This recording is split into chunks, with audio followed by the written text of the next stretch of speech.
السائق المهني للحافلات هو شخص متخصص في قيادة الحافلات بشكل احترافي، حيث يكون مؤهلا لتحمل المسؤولية الكبيرة المترتبة على نقل الركاب والبضائع بشكل آمن وفعال.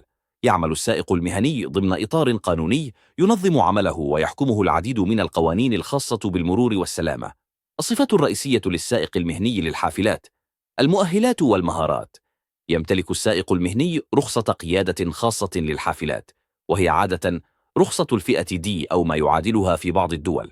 يتلقى تدريبا متخصصا في قيادة الحافلات، ويشمل التدريب جوانب نظرية وعملية تتعلق بالسلامة على الطريق، القيادة الدفاعية، والتعامل مع المواقف الطارئة.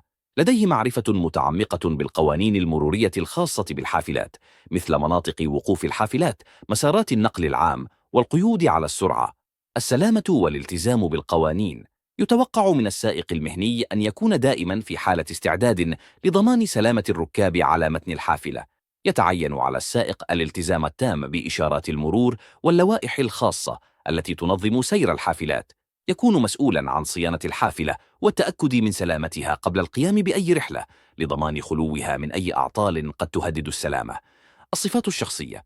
يتمتع السائق المهني بقدرة على التعامل مع مختلف أنواع الركاب: الطلاب، كبار السن، الركاب ذوي الاحتياجات الخاصة، مع مراعاة تقديم خدمة لائقة وآمنة لهم.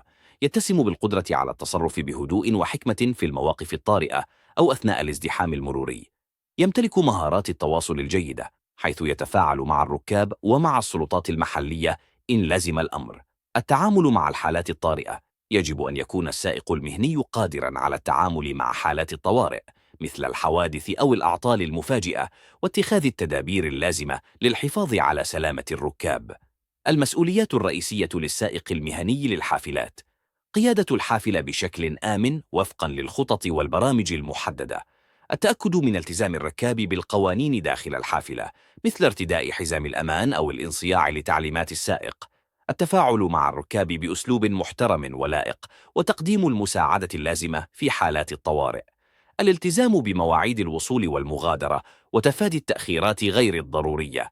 فحص الحافلة بشكل دوري قبل الرحلات للتأكد من سلامة المركبة، مثل التأكد من وجود الإضاءة المناسبة، المكابح، والإطارات. بشكل عام، يشكل السائق المهني للحافلات عنصراً أساسياً في ضمان سلامة وراحة الركاب، وبالتالي يعتبر جزءاً مهماً من منظومة النقل العام.